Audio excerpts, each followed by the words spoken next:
Coming up on Look Today, well, the Saratoga City Council votes unanimously to pass planned unit development zoning changes for the Pitney Meadows Community Farm in Saratoga. I've got details, and we've got continuing coverage of our Look at Education. More on that coming up. And the Slate Valley Museum in Granville receives a grant in time for the centennial anniversary celebration of World War I. Got those details. It's all ahead on Look Today.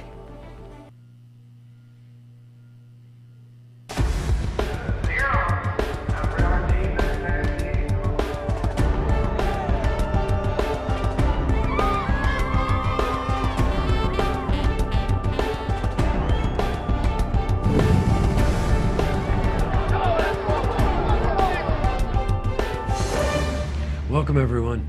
I'm Jay Hood Jackson, and this is Look Today. Well, in tonight's program, I sit down with Lynn Gelber.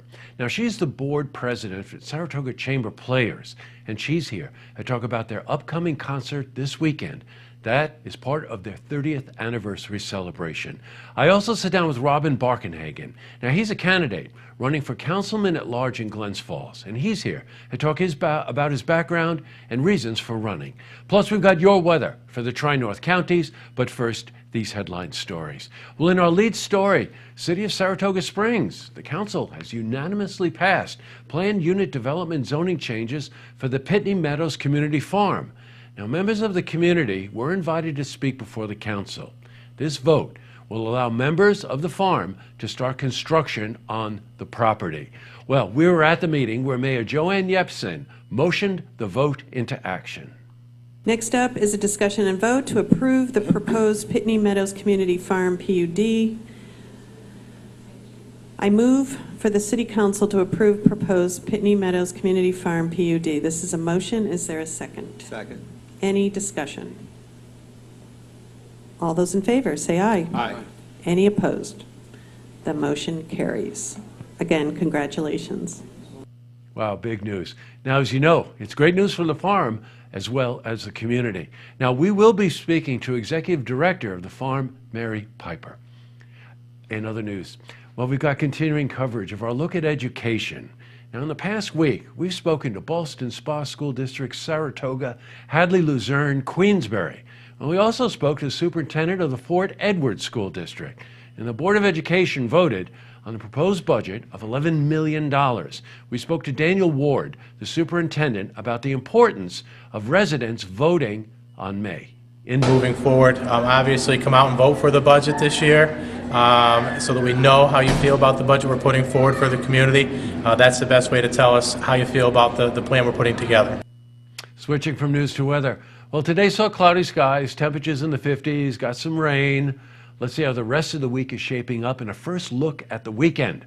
For a more detailed look at our weather, let's head to the Glens Falls Weather Center for a look at your forecast. Thank you, Jesse. Hope you're all having a wonderful day so far. As we take a look at the First Look Weather Center, still watching an active weather pattern sliding our way. This low spinning up plenty of showers and thunderstorms. As it slides in our direction, we'll likely see some brushes with some heavier rainfall a couple of times through the overnight hours, and maybe a few of them squeeze out into the early morning hours as well. We can see a cold frontal boundary kind of stretched out just to our south. We're going to see that low kind of riding right along that system. The heaviest rainfall right now still is continuing to lie off to the north, and that likely won't change a whole lot as the system pushes through. So the further north you are in the viewing area, the likelier you'll see some heavier rainfall totals. In fact, a couple spots could exceed a half-inch of rainfall, but we could still see some widespread heavier rain. Low 45 degrees, high 55 degrees tomorrow. Still some showers into the mix. We should see those slowly dying back out for the afternoon. 47 to 50 through the about 8 to 9 a.m. hours tomorrow. Overcast and cool. Still keep the umbrella or rain jackets handy. We'll see some periods of heavier rainfall, and then we'll start to see a slow dry out for the weekend. 54 degrees Saturday, 62 on Sunday. So that's where we'll see the sunshine back in the picture as we head through Sunday and Monday of next week. A nice jump up in temperatures throughout Tuesday and Wednesday, highs nearing about 70 degrees for the midweek as high pressure builds back in. Well, that's it from the First Look Weather Center. Now let's get back to you, Jesse. Thanks, Brent. Back to the news. Here's a good one. The Slate Valley Museum in Granville has received a Library of America grant for the centennial anniversary of World War I. The grant will allow the museum to present 3 different events featuring speakers and exhibits on the World War. Now, the first program will take place on April 29th, and it's titled Putting the World in World War I. Well, we spoke to Krista Roop. She's the executive director of the museum about receiving this grant.